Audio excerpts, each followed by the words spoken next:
പ്രിയമുള്ളവരെ, ഞാൻ ഇപ്പോൾ നിൽക്കുന്നത് തിരുവണ്ണാമലയുടെ ഒരു പ്രാന്തപ്രദേശത്താണ്. എൻ്റെ പിറകിൽ കാണുന്ന ഈ അരുണഗിരി നാഥർ കോടാനുകൂടി മനുഷ്യരുടെ അഭയസ്ഥാനമാണ്.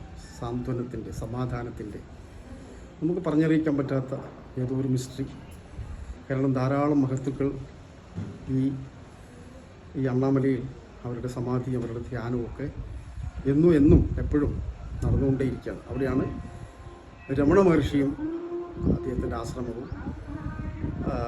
അദ്ദേഹം തപസ്സിരുന്ന ഗുഹയും സ്കന്ധാശ്രമം അങ്ങനെയുള്ള കാര്യങ്ങളൊക്കെ ഇവിടെ വരുന്നവർക്ക് കാണാം. ഞാനിത് പറയുന്നത് നമ്മൾ മാനസികമായി തളർന്നിരിക്കുമ്പോൾ എന്ത് ചെയ്യണം, എങ്ങോട്ട് പോകണമെന്ന് അറിയാത്ത സമയത്ത് ഒരു തീർത്ഥാടനം, ഒന്നിനും വേണ്ടി ഒരു മാറ്റം. അപ്പോൾ ഈ തിരുവണ്ണാമലയിലെത്തി ഈ ഗിരിവലം 14 കിലോമീറ്റർ നടന്ന് നിങ്ങൾ പ്രദർശനം ചെയ്ത് കഴിയുമ്പോഴേക്കും നിങ്ങളെ എന്ത് പ്രശ്നങ്ങൾക്കും ഒരു പരിഹാരമുണ്ടാകും. അതുകൊണ്ടാണ് കോടിക്കണക്കിന് ആൾക്കാർ ഈ തീരത്ത്, ഈ ഗിരിവലത്തിൻ്റെ പാതയിലൂടെ സഞ്ചരിക്കുന്നത്. എന്നും കണ്ടിന്യൂസാണ്, രാവും പകലും ഈ 14 കിലോമീറ്റർ ആളെ പ്രദർശനം ചെയ്യുന്ന കാണാം. നടന്നുകൊണ്ട് ഓട്ടോയിലും അതുകൊണ്ട് ബസ്സൊക്കെ ഉണ്ട്, ഇപ്പോഴും AC ബസ്സൊക്കെ ഉണ്ട്. ഈ ദേവസ്വം ബോർഡിൻ്റെ നടക്കാൻ പറ്റാത്തവർക്ക് അതിൽ ചുറ്റിക്കാണിക്കുന്നുണ്ട്.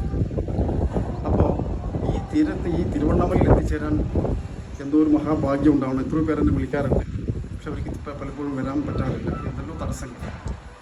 അപ്പോഴേ ഇത് ഞാൻ കൂടി ഇവിടെ എന്തോ എൻ്റെ ഒരു ഭാഗ്യം കൊണ്ടോ എന്തോ അനുഗ്രഹം ഇവിടെ 1-2 വർഷമായി ഞാനിവിടെ ചെറിയൊരു എളിയ സേവന പ്രവർത്തനം, സാധുക്കൾക്ക് ചെറിയൊരു അന്നദാനം, അതുപോലെ തന്നെ മെഡിറ്റേഷൻ ക്ലാസ്, ഇതവിടെ ഇരിക്കട്ടെ. ഇനി എനിക്ക് പറയാനുള്ളത് ധ്യാനവും ആഹാരവും ഒരു പ്രധാന വിഷയമാണ്. അതിൽ തീവ്രവാദത്തിൻ്റെ ഭാഗത്ത് ഞാൻ നിൽക്കുന്നില്ല. നമുക്ക് ഈ സയൻസ് ഇവിടെയുണ്ട്.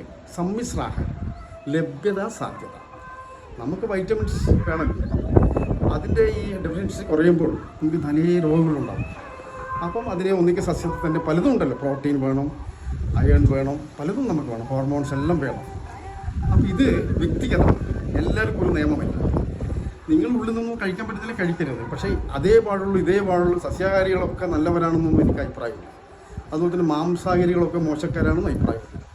എല്ലാവർക്കും നല്ലവരുമുണ്ട്. ഇതൊക്കെ മനസ്സാണ്. നമ്മുടെ എന്താണ് നമ്മൾ പ്രവർത്തിക്കുന്നത്, ഇതൊക്കെ ചിന്തിട്ടും കഴിച്ചിട്ടും നമ്മുടെ മനോഭാവം എന്താണ്, നമ്മളിൽ സ്നേഹമുണ്ടോ, കാരുണ്യമുണ്ടോ, സഹാനുഭൂതിയുണ്ടോ, സഹജീവികളുണ്ടോ, സർവചരാചരങ്ങളുണ്ടോ, ഇതാണ് ഇതിൻ്റെ ഹൈലൈറ്റ്. അതുകൊണ്ട് നിങ്ങൾ തീവ്രവാദത്തിലേക്കൊന്നും പോകരുത്. ധ്യാനിക്കുമ്പോൾ അത് കഴിച്ചുകൂടാ, ഇത് കഴിച്ചുകൂടാ. നിങ്ങൾക്ക് പറ്റാവുന്ന ഭക്ഷണം മിതമായ രീതിയിൽ അത് കഴിക്കണം. അത് മനുഷ്യധർമ്മമാണ്. ആരൊക്കെയോ എന്തൊക്കെയോ പറഞ്ഞ് നിങ്ങൾ തലയിൽ കയറ്റണ്ട. നിങ്ങൾക്ക് പറ്റാവുന്ന കാര്യം ഫോളോ ചെയ്യാം. എപ്പോൾ പറ്റുന്നില്ലെന്ന് തോന്നും അപ്പം നിർത്തുക. എല്ലാ ശീലങ്ങളും അങ്ങനെ പാടുള്ളൂ. ഏത് ശീലമാവട്ടെ, ബോധപൂർവം ചെയ്തുകൊണ്ടിരിക്കുമ്പോൾ അതിൽ നിന്ന് മുക്തി നേടാൻ പറ്റും. ഇത് ഓഷോയൊക്കെ പറഞ്ഞു പോയ കാര്യമാണ്.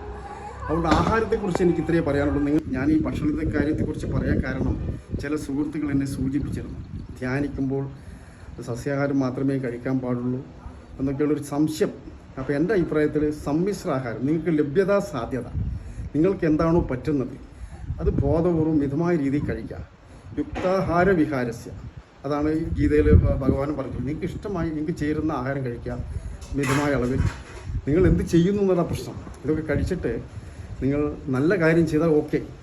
അല്ല നിങ്ങൾ സസ്യാഹാരം കഴിച്ചിട്ടും മനുഷ്യനൊക്കെ ബുദ്ധിമുട്ടുണ്ടാക്കുന്നതിന് തെറ്റന്നല്ലേ. അതേപോലെ നമ്മുടെ ബോധമണ്ഡലം ഉണരുമ്പോൾ നിങ്ങൾക്ക് പറ്റാവുന്ന ഭക്ഷണം നിങ്ങൾക്ക് തിരഞ്ഞെടുക്കാം. അത് നിങ്ങളെ തീരുമാനമാണ്.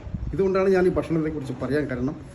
അപ്പോൾ ഇത്രയും പറഞ്ഞുകൊണ്ട് ഈ തിരുവണ്ണാമല വെച്ചിട്ട് ഈ മല നിങ്ങളെ കാണിക്കാൻ കഴിഞ്ഞതും, നിങ്ങൾക്ക് എപ്പോഴെങ്കിലും ഇവിടെ വന്ന് ഈ ഗിരിവലം പ്രദർശനം ചെയ്യാൻ നിങ്ങൾ ഫാമിലി അടക്കം വരണമെന്ന് ഞാൻ പറയുന്നു. ഒറ്റയ്ക്കും വരാം, കുടുംബമായിട്ടും വരാം, എങ്ങനെയും വരാം. അതിന് സാധിക്കുമാറാകട്ടെ എന്ന് മാത്രം പ്രാർത്ഥിച്ചുകൊണ്ട് എല്ലാവർക്കും നന്ദി, നമസ്കാരം ചെയ്യുക.